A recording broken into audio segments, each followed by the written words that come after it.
thanks for joining me for the final part of my little European vacation. In the last stop before heading back home to Turkey, my husband and I visited Bruges, Belgium for a couple of days. Bruges is located in the northwest of Belgium in the Flanders region of the country, and it's probably one of my favorite places in the world. When I was living in France, I used to visit the city often, and I'm excited to share a bit of it with you. I hope you enjoy. Although it's extremely handy to get to Bruges by train, we had a rental car this time and found it just as easy to navigate. I'd highly recommend if you're coming by car to park at the train station that's just on the outskirts of the city center. First of all, the walk into the city is not only easy by foot, but also really picturesque. Secondly, the parking rate here is surprisingly affordable. Parking for 6 to 24 hours is only €6.10 and another €6.10 for an extra day. We parked for 2 full days and nights and paid just over €12. Finally, we felt safe leaving the car here as the parking garage was well lit at all hours, had security cameras and a patrol, and it was really clean.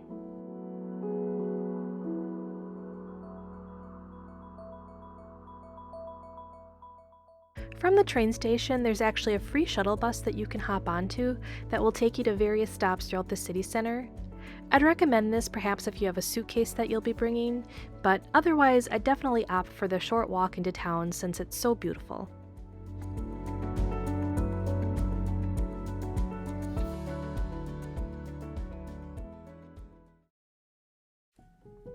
There are a few different routes that you can take from the train station to head into the city, but if you have the time, I'd recommend taking a stroll along the well-kept path that encircles the city. Here you can enjoy a stroll next to the waterfront and below an umbrella of tall trees.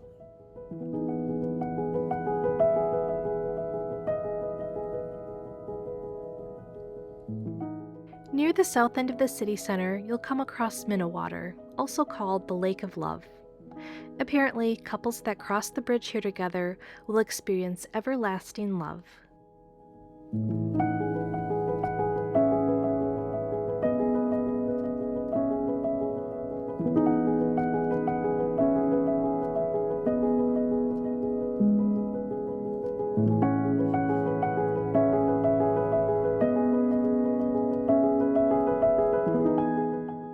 The streets of Bruges are very friendly to pedestrians, and there are enforcements on the number of cars allowed into the city at various times of the day, so traffic is quite minimal.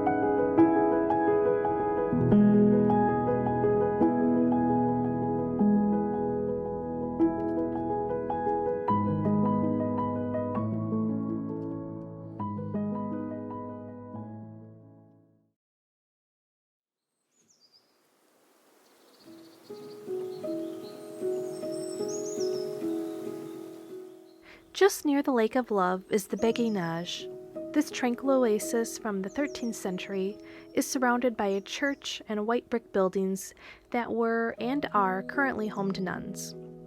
And while there were a few tour groups that walked through while we were there, as soon as they continued on their way, this courtyard was as peaceful as could be.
As you walk through Bruges, you'll often hear the click-clack of horses pulling carriages of tourists behind them. In addition, you'll likely see many bikes being used as a common form of transportation. The flat land here lends itself well to cycling, and there are a lot of shops throughout the city where you can rent a bike for a few hours or for the day as a fun way to explore and get some exercise.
Now, I have to admit, one of the biggest draws to Bruges for me is the abundance of chocolate shops.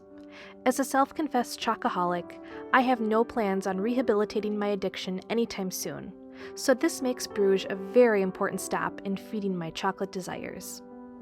All throughout Bruges, you'll find loads of chocolate shops selling all sorts of Belgian chocolates.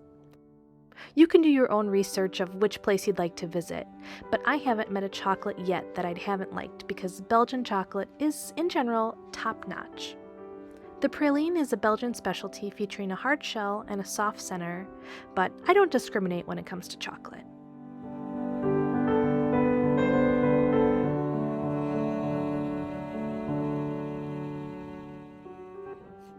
When in Bruges, there is one shop that I do love to pop into though. The Old Chocolate House, like many shops in Bruges, has a wide variety of chocolates that you can buy individually or by the kilo. Whatever you fancy, whether it's white, milk, dark, they have one in every flavor that you can imagine. I just happen to prefer this shop for their cute decor and window displays, and the ladies working are always very kind.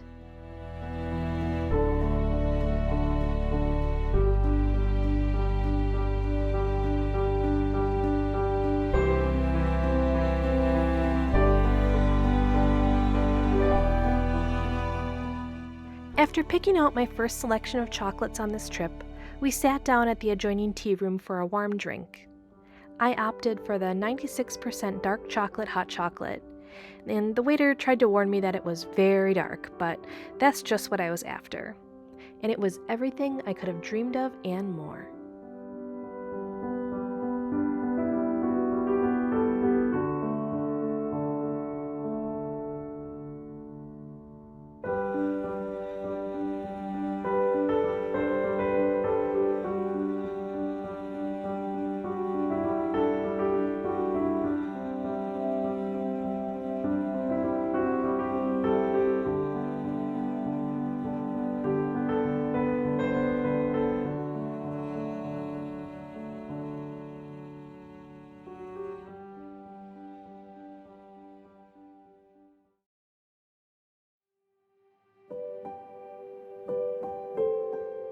In general, Bruges is a very quiet city, and it's not hard to find yourself alone on the street, but there are some areas which always seem to be more crowded.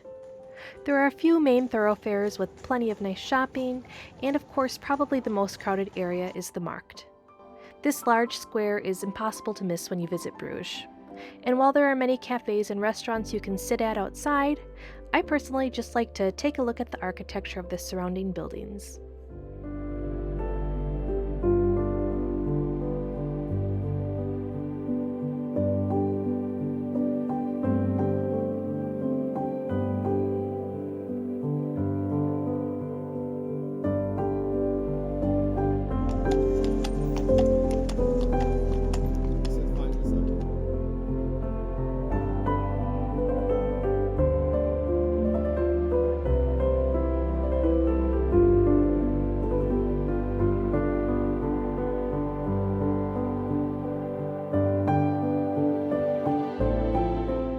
And what takes center stage in the Markt is the 83-meter-tall belfry dating back to the 13th century.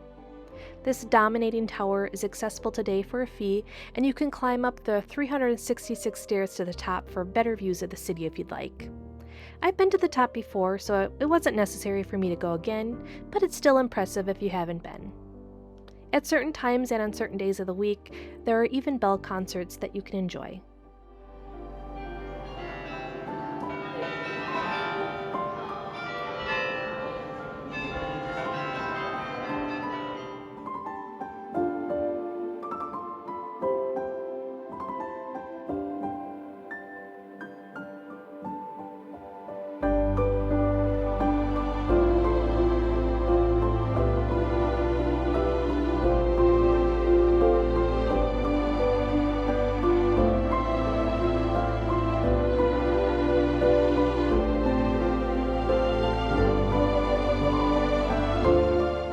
Just steps away from the large Markt is another square called the Brugge. This square is smaller than the Markt, but it's still just as beautiful. And it's home to the Gothic-style city hall that dates back to the 14th century, as well as many other historic buildings that are all worth a visit.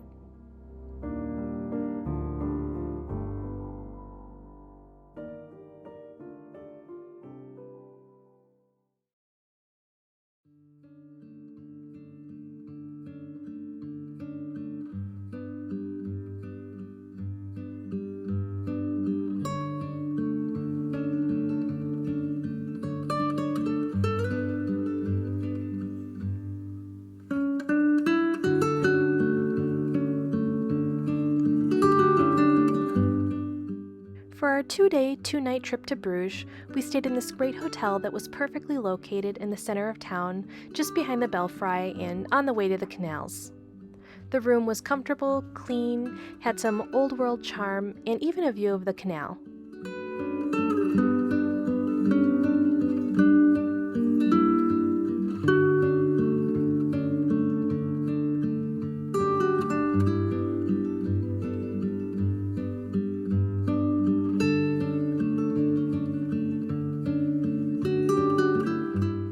Like many other touristic European cities, restaurants aren't cheap and can easily add up. Mostly, we just grabbed some simple ingredients at the grocery store and created our own little picnic lunches. Besides, I love grocery shopping, so I find it fun to check out the grocery stores in other countries. And to be honest, being able to sit outside and enjoy the sights of Bruges was better than eating in.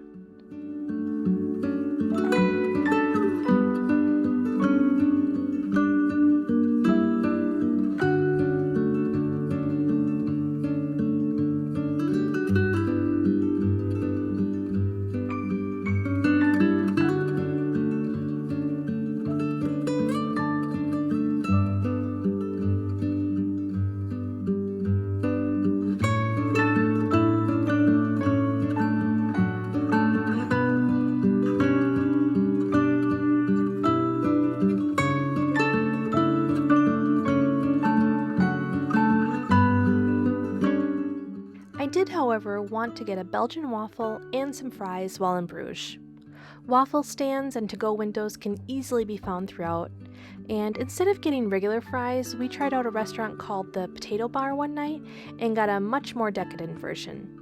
Mine had chicken, apple, and a special sauce, and they were by far the most delicious fries that I've ever had, and honestly were large enough to be a meal in themselves. And if chocolate, fries, and waffles aren't your thing, there's also no shortage of beer here. I'm personally not a fan, but I hear it's good.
Bruges is home to so many great museums and other historic points of interest, and I won't bore you with a list of all of them, but one place that I hadn't checked out yet was the towering St. Salvator's Cathedral.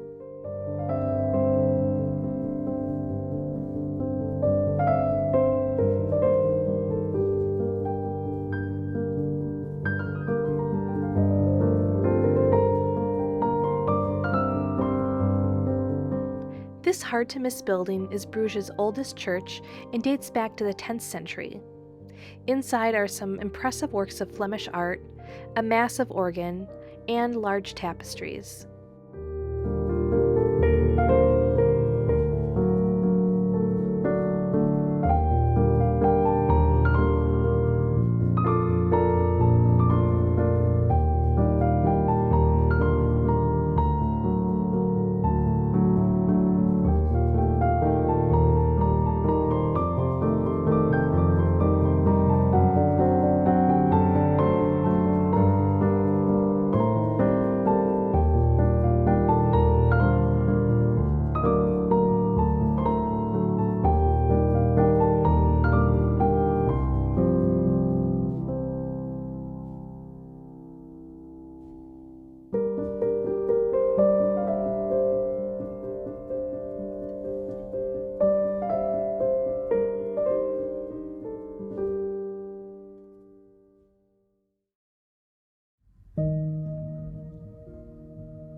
Although I think pretty much every corner of Bruges is picturesque, there's no place I love more than this little park area right behind the Church of Our Lady. It can be a little busier here during the daytime, but I find that as soon as dinner rolls around, the streets of Bruges empty, and you can really enjoy your favorite spots free of people. And this little area that seems to be plucked straight from a fairy tale is extra peaceful.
Thank you so much for taking the time to watch this little video. I really appreciate it. Vacation might be over, but I'm back in Turkey and I'm excited to show you more of life here, so please consider subscribing to my YouTube channel and giving this video a thumbs up. Until next time, thanks!